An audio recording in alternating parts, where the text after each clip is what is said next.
Hello guys, मैं Priyansh Gautam maths IIT educator आप सभी का फिर एक बार बहुत बहुत स्वागत करता हूं आज के सुनहरे वीडियो में।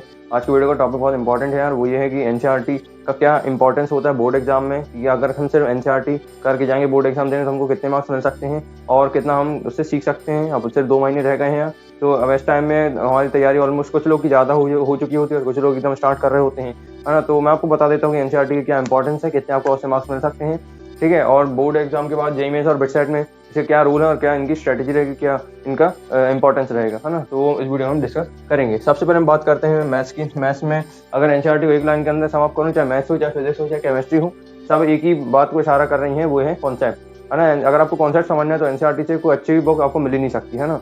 अगर आपको सिर्फ कॉन्सेप्ट समझना है तो NCERT one of the best book है, ठीक है। तो उसमें सबसे पहला चीज़ तो मैं यही बताऊंगा कि कॉन्सेप्ट अगर आपको समझना है तो उसके लिए एनसीईआरटी बहुत इंपॉर्टेंट होती है, क्योंकि आपको जो भी चीज़ सीखना है वो एनसीईआरटी सब कुछ कवर कर देती है। अब उसके बाद क्या होता है वो हम देखते हैं।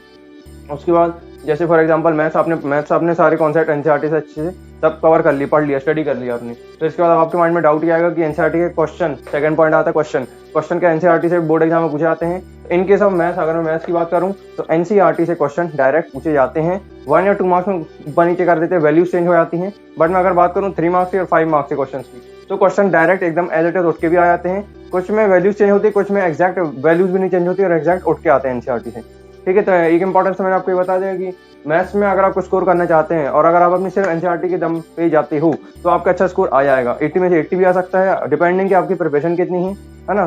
तो उस हिसाब से आपके मार्क्स बन जाएंगे, आ जाएंगे। तो उसके बाद मैं बात करता हूँ प्रीवियस ईयर क्वेश्चन की, क्योंकि सिर्फ एनसीईआरटी से भी कुछ नहीं होता है। एनसीईआरटी बेसिकली आपको कॉन्सेप्ट समझने में हेल्प करेगी और क्वेश्चंस आपके हेल्प करेगी, बट इतना भी हमको सफिशिएंट नहीं है।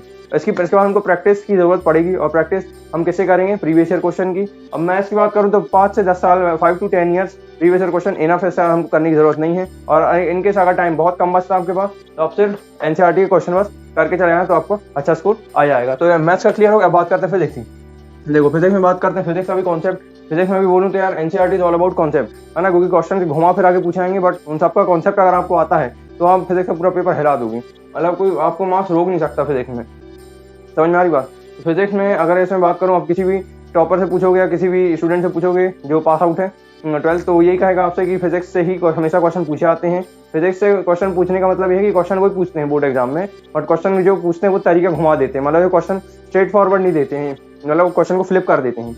और बाकी वैल्यूज चेंज हो जाती हैं, वो डिपेंड करता है कि आपका कॉन्सेप्ट कितना तगड़ा है। और कॉन्सेप्ट में आपका एक्सप्रेशन आ गया, फॉर्मुलेज आ गए, है ना, थ्योरीज आ गई, ये सारी चीज़ आपका कॉन्सेप्ट के अंदर आ चुका है। उसके बाद हम बात करते हैं फिजिक्स में क्वेश्चन। तो एनसीईआरटी में जो क्वेश्चन दिए हैं, कुछ सॉल्व एग्जाम्पल से डायरेक्ट क्वेश्चन पूछे आते हैं, बट ज्यादातर केसेस में क्वेश्चन इससे नहीं आते फिजिक्स से, है ना। कॉन्सेप्ट में आपको बताऊं तो क्या बोलते हैं, डेफिनेशंस, है ना, इलेक्ट्रिक फ्लक्स, डायपोल मूवमेंट, है ना, सेल्फ इंडक्शन, म्यूचुअल इंडक्शन, ये कुछ ऐसी बेसिक टर्म्स है जो कि एग्जाम में डायरेक्ट पूछी आती हैं। तो ये आपके हेल्प करने में मदद करेगा। एनसीईआरटी अगर आप कर लेते हो तो आपको डेफिनेशन बन जाएंगी, एक्सप्रेशन बन जाएगा, बट न्यूमेरिकल्स के लिए आपको सिर्फ ये इतना करने की जरूरत नहीं पड़ेगी। न्यूमेरिकल्स के लिए आपको प्रीवियस ईयर क्वेश्चन करने पड़ेंगे, जो कि मैं पहले प्रोवाइड करा दिया था। 5 से 10 साल के आपको करने होंगे, ठीक है, या फिर 2 से 4 साल के भी अगर आप कर लेते हो फिजिक्स में तो आप सेफ साइड पे हो, ठीक है। तो कॉन्सेप्ट आपको हो जाएगा, क्वेश्चन आपका कुछ एनसीईआरटी भी कर लेना, साथ में प्रीवियस ईयर क्वेश्चन भी कर लेना, तो आप सेफ साइड में रहोगे और आपके 70 में से 70 आ जाएंगे मैथ्स में, और फिजिक्स में 70 में से 70 आएंगे, और मैथ्स की बात करूँ तो 80 में से 80 आपके आ जाएंगे। क्लियर हो गए दो यहाँ तक।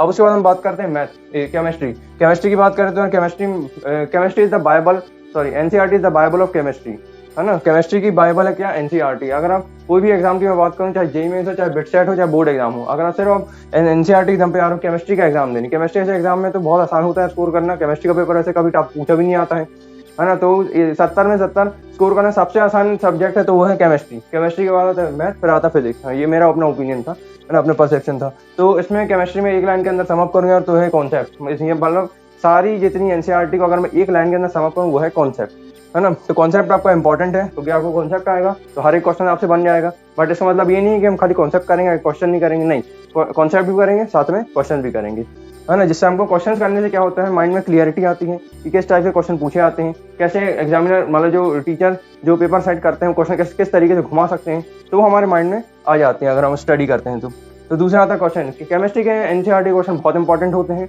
In case of chemistry Intex question आपके बहुत इंपॉर्टेंट है, साथ में ऑर्गेनिक केमिस्ट्री, इनऑर्गेनिक केमिस्ट्री और फिजिकल, डायरेक्ट क्वेश्चन इससे पूछे आते हैं। इसकी इंपॉर्टेंस बताऊं तो सबसे ज़्यादा इंपॉर्टेंस इसकी है केमिस्ट्री की, क्योंकि केमिस्ट्री से डायरेक्ट क्वेश्चन एग्जाम में डायरेक्ट पूछे आते हैं। Organic chemistry, inorganic chemistry, physical chemistry, direct question आपके एनसीईआरटी से एग्जाम में पूछते हैं, है ना। वैल्यूज कई बार थोड़ी बहुत चेंज होती है, लेकिन एग्जैक्ट आपके वही क्वेश्चन आते हैं। और ऑर्गेनिक केमिस्ट्री की बैक एक्सरसाइज इंपॉर्टेंट है, इंटेक्स क्वेश्चन इंपॉर्टेंट है। अगर आप वो कर लेते हो तो आपके 20 से 30 मार्क्स अच्छे से सिक्योर हो जाएंगे, 20 से 30 मार्क्स सिक्योर हो जाएंगे। और आप सर पूरी एनसीईआरटी के दम पे आते हो, और अगर आपके पास टाइम कम बचता है, प्रीवियस ईयर क्वेश्चन आप नहीं कर पाते हो, 1-2 साल के इसमें भी लग जाएंगे, है ना। 1 to 2 ईयर्स अगर आप करते हो, आप सेफ साइड में रहोगे।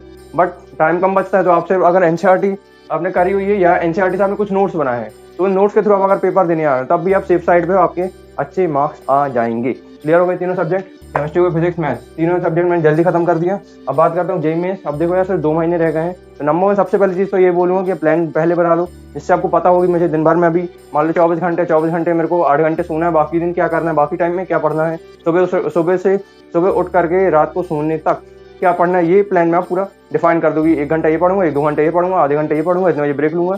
इस तरीके से आप प्लान कर रहे हो अपनी सारी चीज़ें। अब बात करते हैं जेईई मेंस की, बात करते हैं जेईई मेंस में। अगर डायरेक्ट बोलूँ तो केमिस्ट्री बाइबल है। केमिस्ट्री अगर आप सिर्फ करके आते हो 11-12 की, तो जेईई मेंस आपका बहुत अच्छा जाएगा। अगर आपने कोचिंग इंस्टीट्यूट के आपने कुछ नोट्स बनाए हुए हैं, मटेरियल आपके पास है, तो उन रिसोर्सेज के थ्रू आप जेईई मेंस देने आए तब तो आप सेफ साइड में, आपका अच्छा स्कोर आ जाएगा। और अगर आपने अच्छी तैयारी करोगी तो आपका अच्छा स्कोर आ जाएगा जेईई मेंस में, है ना। तो केमिस्ट्री अगर टाइम नहीं बचता है, मैं बात कर रहा हूँ जिनकी तैयारी कम हुई है, तो आपको क्या करना है, सिर्फ क्लास 12 की केमिस्ट्री आपने पढ़ी होगी थोड़ी बहुत, उसी को अच्छे से क्या बोलते हैं आप रिवाइज करते चले हो। जितना आप रिवाइज करोगे उतना माइंड में रिटेन हो जाएगा, और जितना रिटेन हो उतने आपका एग्जाम अच्छा जाएगा। जैसे मैंने बताया था कि जेईई मेंस में भी कॉन्सेप्ट का बहुत इंपॉर्टेंट रोल होता है, और कॉन्सेप्ट आपका कवर कर देगा एनसीईआरटी केमिस्ट्री की, ठीक है। तो आप जितना केमिस्ट्री की एनसीईआरटी अच्छे से पढ़ सकते हो, जितना आप रिटेन कर सकते हो, जितना आप प्रैक्टिस कर सकते हो, रिवाइज कर सकते हो, उतना आपके चांसेस ज़्यादा हो जाएंगे जेईई मेंस में सक्सेसफुल आने के।